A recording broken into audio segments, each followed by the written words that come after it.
Roy Smith is our corn and soybean market analyst this week. Compared with September, the USDA is expecting smaller crops this harvest. In its October crop report, the agency lowered harvested acres and production estimates for both corn and soybeans. Average yields in Nebraska were unchanged from September, 184 bushels per acre in corn and a nation-leading 56 bushels per acre in soybeans. Roy is currently tracking the dead cat bounce in corn and soybeans. As he recently wrote on agriculture.com, his analysis shows the harvest low in cash soybeans took place September 22nd at $7.87 a bushel. We talked with Roy Wednesday afternoon about the bounce, but we started by asking for a harvest update in his area of southeast Nebraska. Harvest doing real well here in Cass County. I'd say beans are probably half to 60% done.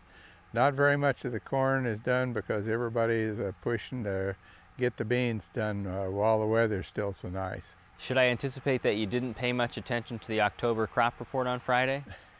Well, this time of the year the crop reports never bother me too much. I know everybody looks at them, all the market analysts get all excited about them, but you know what I'm going to say that I'm watching, and that's the dead cat bounce. And we're early in the season for that, so my thinking is that that's going to be the thing to watch here in the next 6 to 8 weeks. Update me on the dead cat bounce progress in soybeans.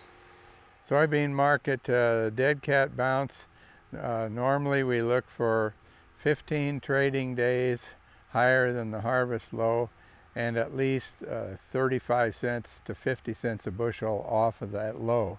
Now with bean prices in the neighborhood of $8, I really expect a little more than 35 cents. I really expect somewhere between 60 cents and $1. There for a while I was starting to wonder if this was going to be the year when that didn't work, and then Friday of this week we saw a really strong soybean market. Nearby November beans were 25 higher. And Tuesday, yeah. Yeah, Tuesday, 25 higher. And boy, that really all at once made it look like hey, the dead cat bounce is real. We got our 50 cents a bushel over the harvest low. We got 15 trading days over the harvest low. So there it is. And now everybody wants to know, well, when do I sell? Now that's a lot harder question to ask. Because? Well, it's just that there aren't any specific hard and fast rules on this dead cat bounce as to how high it's going to go.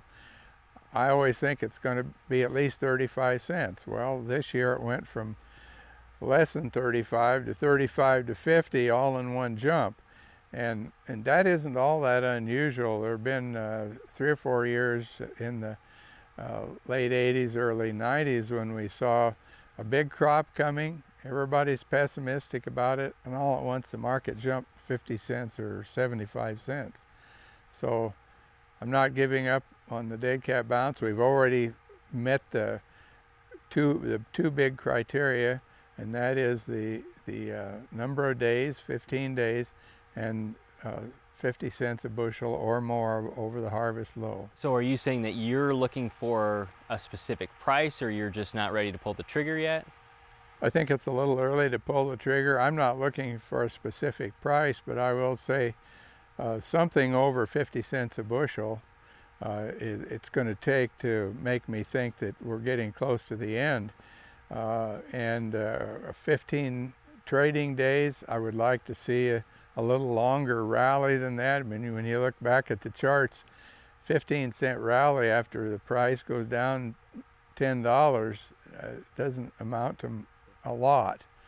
So we need to look for some kind of a technical signal, key reversal, graphs or whatever to pull that trigger to make those sales. How does the soybean market compare with the market in corn? You know, the market in corn has been just, for the most part, almost the direct opposite, almost a mirror image of the soybean market. And that's pretty disappointing because that means that we really haven't had a nice rally in the corn market yet. We had one back in July. You know, hopefully some people got corn sold then, but since then it's been more or less in a trading range, just like soybeans have. What would be the indication that you're looking for some sales here in the future? Well, first of all, the biggest thing is that in the dead cat bounce, we almost always get an improvement in the basis. And we absolutely haven't seen any movement in the basis here in eastern Nebraska. So that's kind of disappointing, but still it indicates that there could be some price movement ahead that will give us that chance. And you know, I guess when I look at the prices and the charts and everything, I think that we've had 50-cent improvement in futures price.